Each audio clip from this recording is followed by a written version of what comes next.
Good morning everyone, welcome to online class of Crescent Public School. बेटा, पिछली video में हमने फिराक गोरखपुरी जी की रुबाइयाँ की थी, लिखी हुई। रुबाइयों का अर्थ होता है त्रिलवण, इतनी तीन चीज़ों का मिश्रण, जिसमें उन्होंने एक माँ की प्यार के साथ साथ दीपावली और रक्षाबंधन के पावन त्योहारों के बारे में बताया। तो ये आज हम गज़ल करने जा रहे हैं। उनकी गज़ल भी एक प्रकार की हमारी काव्य की लेखन विधा है। कहीं पर हम इसकी कविता लिख देते हैं तो इसको कुछ लोग गज़ल का नाम देते हैं। गज़ल में हमारे दो शेर या फिर शेर होते हैं जिसके माध्यम से कवि अपनी बातों को व्यक्त करना चाहता है। नौरस तो कवि पहले दो आपके जो हैं वो प्रकृति से रिलेटेड है, प्रकृति से संबंधित हैं, जिसमें कवि कहता है नौरस कुंचे पंखड़ियों की नाजुक गिरहें खोले हैं, या उड़ जाने को रंगों बू गुलशन में पर तोले हैं।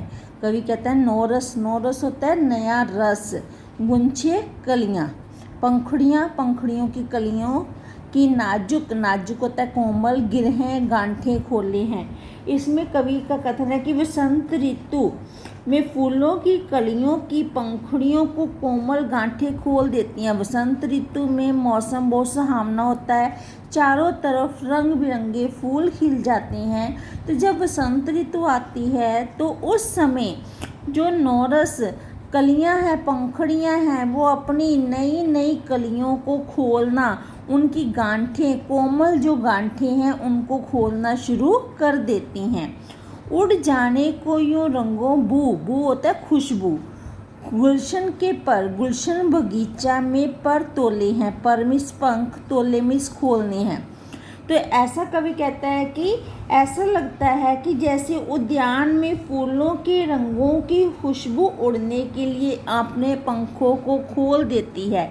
जैसे एक पक्षी उड़ने के लिए अपने पंखों को फैला लेता है, उसी प्रकार से जो बगीचे में नई नई पंखड़ियों की कलियां खिल गई हैं, उन्होंने अपनी गांठें खोल दी हैं। ऐसा लगता है कि वो उड़ जाने को, रंगों में उड़ जाने के लिए तैयार हैं और बू गुलशन में पर तोले हैं। उन्होंने अपने पंख खोल लिए हैं, जिससे अपनी बू रंगों भी अपने रंगों में समाई हुई खुशबू, फूलों के अंदर जो समाई हुई खुशबू है, उसको बगीचे में चारों तरफ फैलाने के लिए, चारों तरफ बिखेरने के लिए उन्होंने अपने पर पंख खोल लिए हैं और उड़ने के लिए तैयार हैं, ताकि कोने कोने को वो महका सके। तो कवि ने वसंत ऋतु के आगमन पर युवा कलियों को उनकी पंखड़ियों की कोमल गुच्छियों को खोल देती हैं और उसमें अपनी जो खुशबू है, उस खुशबू को पूरे गगन में, पूरे बगीचे में फैलाने के लिए तैयार हो जाती हैं, अर्थात अपने पंखों को खोल लेती हैं। आगे कवि कहते हैं तारे आंखें झपकावे हैं, जर्रा जर्रा सोया है। तारे आंखें झपकावे, झपकावे में झपकाते हैं, जर्रा जर्रा कण कण। कवि कहता है कि जब रात का समय प्रकृति का वातावरण होता है वो बहुत ही सुंदर होता है, तो तारे पलके झपकाते हैं। तारों का उसने मानवीकरण किया है यहाँ पर कि जब आधी रात का समय है तो उसमें ऐसा लगता है कि तारे अपनी आंखें झपका रहे हैं। जर्रा जर्रा सोया है, प्रकृति का कण कण सोया हुआ है, अर्थात सजीव निर्जीव सभी चीज़ें सोई हुई प्रतीत हो रही हैं। तुम भी सुनो ओ यारो, शब के सन्नाटे कुछ बोले हैं। शब, सन्नाटे क्या होता है? खामोशी। तो कवि कहता है, इसमें कहता है कि हे यारो तुम भी सुनो। संपूर्ण वातावरण में सन्नाटा छाया हुआ है, लेकिन इस गहन अंधकार में भी तारे टिमटिमा रहे हैं और अपनी आंखें झपकाकर अपूर्व सौंदर्य प्रस्तुत कर रहे हैं। और कवि लोगों को संबोधित करते हुए कहता है कि तुम भी सुनो, हुई यारो प्यारो, तुम भी सुनो। रात्रि सुनो, शब के सन्नाटे में कुछ बोलने हैं। रात्रि के चारों ओर छाया हुआ सन्नाटा भी कोई रहस्य खोल रहा है, कोई भेद खोल रहा है। अर्थात इस अंधेरे के अंदर भी हमें किसी की आहट सुनाई दे रही है। हम हो या किस्मत हो, हमारी दोनों की एक ही काम मिला। किस्मत हमको रो लेवे है, हम किस्मत को रो लेवे हैं। तो इसमें कवि फिराक गोरखपुरी जी कहते हैं कि हम हैं या फिर हमारी किस्मत है, हम दोनों को ही सिर्फ एक काम मिला हुआ है, रोने का। कि जो दुनिया से छुप छुप कर हम रोते हैं, तो हमें रोने का काम मिला हुआ है। ऐसा लगता है कि जैसे किस्मत हमको रो लेती है। जब हम उदास होते हैं, निराश हो जाते हैं, तो उस समय ऐसा लगता है कि किस्मत हमको रो लेती है और हम किस्मत को रो लेते हैं। अर्थात कवि का अभिप्राय यह है कि संसार में आदमी अपनी किस्मत को रोता रहता है। वह अपना कर्म सत्य, निष्ठा और परिश्रम से नहीं करता। वो अपने कर्म नहीं करता, अपने काम को पूर्ण निष्ठा के साथ नहीं करता, जिसके कारण उसको सफलता नहीं मिलती। और आजीवन वो किस्मत के सहारे लेकर किस्मत को दोष देता रहता है। और इसलिए वो कहता है कि जो लोग कर्म नहीं करते वो किस्मत को रोते हैं या किस्मत उनको रो देती है। इस प्रकार से वो दुनिया में अपने दुखों को छिपाने लगे हुए हैं। जो तुझको बदनाम करे है, काश वे इतना सोच सके। मेरा पर्दा खोले हैं या अपना पर्दा खोले हैं। कवि कहता है कि दुनिया की रीत है कि वो दूसरों की निंदा करने में लगी रहती है, वो दूसरों को बदनाम करने में लगी रहती है। तो कवि वो निंदा करने वालों पर व्यंग्य करते हैं। वो कहते हैं कि जो तुझको बदनाम करे, काश वे इतना सोच सके। जो दूसरों को बदनाम करते हैं, जो दूसरों की निंदा करते हैं, तो काश भी इतना सोच सके। वो दूसरों की बदनामी का दाग लगाना चाहते हैं, उन्हें अपने बारे में सोचना चाहिए। मेरा पर्दा खोले हैं या अपना पर्दा खोले हैं। वो मेरी निंदा करके मेरा रहस्य, पर्दा होता है रहस्य, मेरा रहस्य नहीं खोलना चाहते, बल्कि वो अपना रहस्य खोल रहे हैं कि उनकी फितरत कैसी है, वो किस प्रकार दूसरों के जीवन में हस्तक्षेप करते हैं। कवि का अभिप्राय है कि इस समाज में दूसरों को वही लोग बदनाम करते हैं जो स्वयं पहले से ही बदनाम होते हैं। और ऐसा करके वे दूसरों को बदनाम नहीं करते, बल्कि अपने रहस्यों को ही खोल कर बताते हैं। अर्थात जैसा हम दूसरों के साथ व्यवहार करते हैं, वैसा ही हमारे साथ हुआ होता है। हम वही व्यवहार दूसरों के साथ करते हैं जैसा हमें प्राप्त होता है।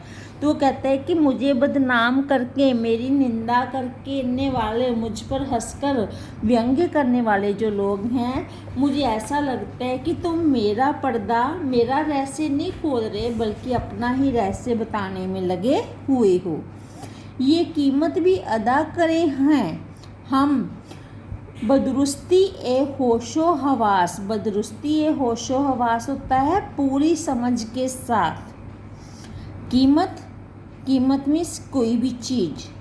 महबूब को याद करते हुए वो अपनी प्रेमिका, अपनी पत्नी, अपनी प्रियता को महसूस करते हैं, उनको याद करते हुए कहते हैं, एक कीमत भी अदा करें हम, बदरुस्ती ये होशो हवास, तेरा सौदा। सौदा यहाँ पर प्यार करने के लिए प्रयोग हुआ है। करने वाला दीवाना भी हो ले हैं। वो कहते हैं कि एक कीमत लगाने वालों, एक कीमत भी अदा करें हम, बदरुस्ती के होशो हवास।